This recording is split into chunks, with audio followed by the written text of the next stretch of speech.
My name is Mary. I've been married for 5 years and I also work in an office. I met my husband John through a matching app. John is 35 years old, 5 years older than me.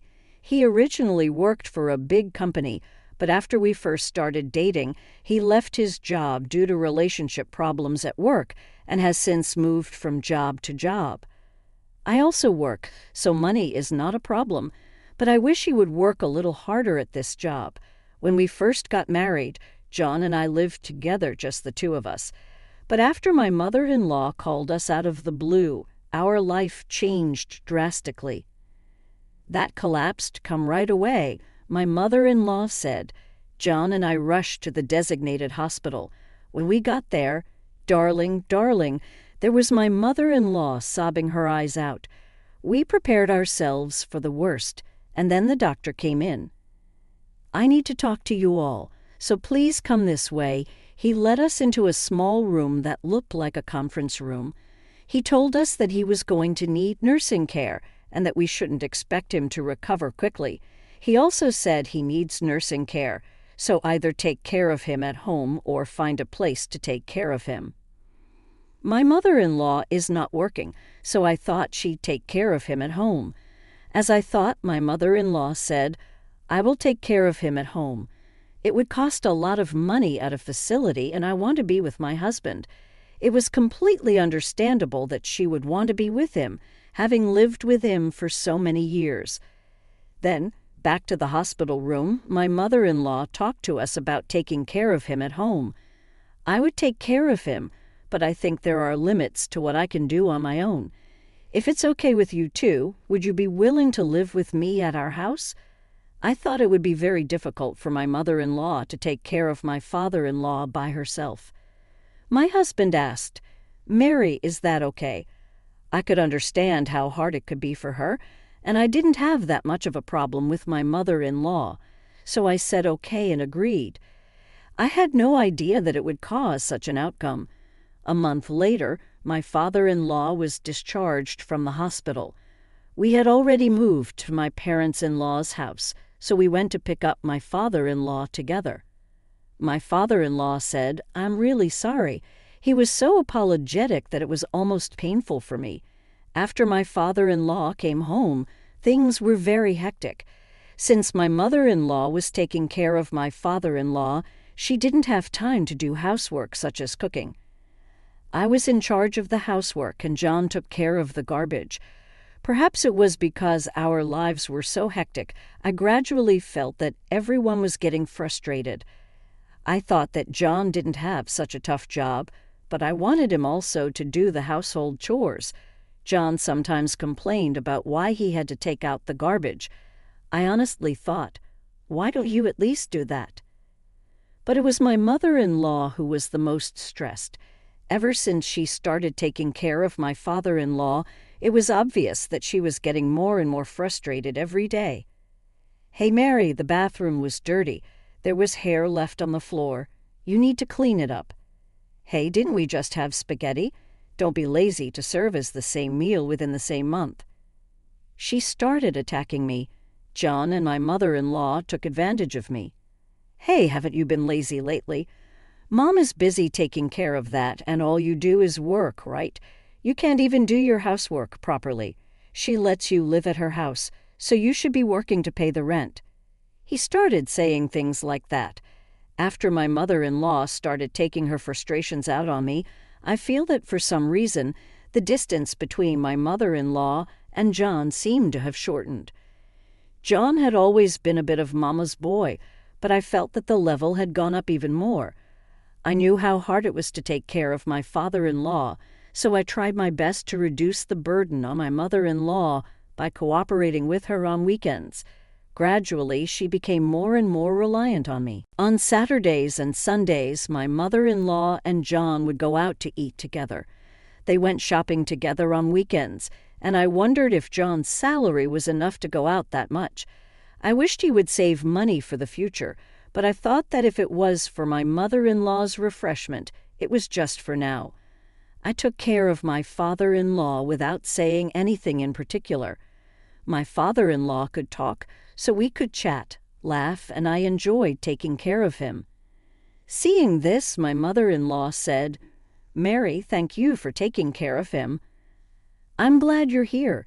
She may have been able to relax a little bit, and she began to express her gratitude to me. I was happy to know that I was supporting her.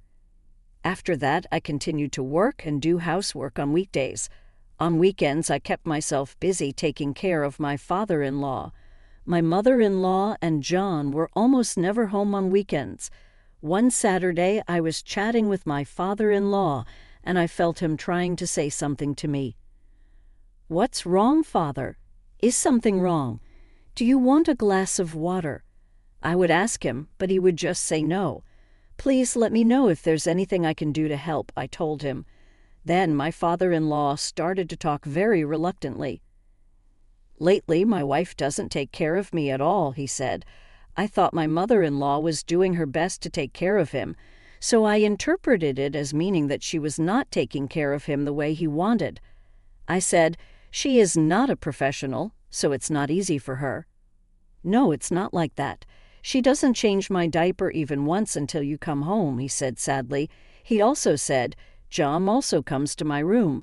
He'd give me a cold look and say, 'I hope you'll be gone soon.'" So to sum up my father-in-law's story, my mother-in-law doesn't take care of him, and she doesn't give him food or change his diapers. She would put food in front of him and go into the living room laughing.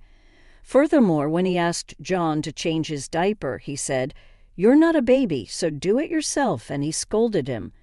It was hard to believe, but the fact that my father-in-law was so serious about it might mean that it was true. I intentionally took the afternoon off to come home early to verify the truth. My mother-in-law was not home. Only my father-in-law was there. On the table beside my father-in-law's bed, there was breakfast and lunch, which she must have prepared untouched. I also checked with my father-in-law and found that the diapers had never been changed. They were soiled and stuck to his skin. I felt so bad that I had doubted my father-in-law. I changed the food and the diaper and talked to my father-in-law. He said, "I think you can see this is the truth." I apologized to my father-in-law for not believing him. "I don't want to ask you to do this, but Mary, please, would you take care of me?" He said, "Lately they've been taking my bank card and using my money. I had no idea they were doing that." I was surprised. "I have several bank accounts, but they haven't found the one with the most money in it yet. So in order to protect it too, I would like you to take care of me." I said okay with one reply. I told my mother-in-law and John that I would take care of him on their behalf. They happily agreed. Since then, I have been taking care of my father-in-law and doing housework every day. My mother-in-law and John seemed to be happy every day. But when I left that room for a while, my mother-in-law and John would go to my father-in-law's room and make sarcastic comments to him. The other day, my father-in-law said to me, she was asking me about the money. "Where's the money? You're worthless without money. You're making us take care of you, so give me the money." "What? But don't worry, I'll take care of you, Father. I won't make you sad from now on," I assured him. After saying that, my father-in-law thanked me. He cried and thanked me many times. After that, even when I was taking care of him, my mother-in-law and John would go out together. One day when I came out of my father-in-law's room, John and my mother-in-law were standing in front of the door glaring at me. "Hey, you! At first, I was grateful to you for taking care of him, but you started taking care of him for money, didn't you?" I couldn't understand what she just said, and I looked at her with a blank stare. "I heard you and him talking about his inheritance. Couldn't hear the details, though," she continued. I had no idea what she was talking about, so I said, "What are you talking about? I don't know what you're talking about." "He was telling you where the money was. He said something like, 'when I am gone,' didn't he?" she accused. "Ah, that's what she was talking about." I understood, but I pretended I didn't know because I promised not to tell them. Then John said, "If you're just after money, I'm divorcing you. Get out of here right now. I don't want to be with a woman like you who is just after money, who's just in need for the money. He thought I didn't know anything, but I said, "Oh well, that's okay. I understand. I'm leaving. I also agree with the divorce, but I just want you to know that I'm not here for the money." Saying that, I took my father-in-law and left the house. We got divorced without any alimony. After that, my life with my father-in-law continued. Both of my parents have passed away. He is not my father by blood, but I enjoyed spending time with him so much that I felt like he was my real father. 1 year later, I received a call from John. "Help me," he called me out of the blue. Actually, my father-in-law passed away a month ago. John and my mother-in-law did not contact me at that time either. What could he want? I thought that, of course, as his son, I would get the inheritance, but all I have is debt, he said. I had known about this when I was alone with my father-in-law. He gave me a bank bag containing a large sum of money and told me to use it so that I bought a flower to live with him and save the rest. He said, "You live in a nice place, so you must have money, right? I happened to see you the other day and you went into a very nice apartment, right? I knew that I left you money, so you were taking care of him for money." He cursed at me. I told him, "Your father had never forgiven you too for what you did to him and for not paying alimony to me." That's right, my father-in-law was so angry at the two for not paying my alimony that he went out of his way to make a loan. "That's what you inherited from him, so take good care of it.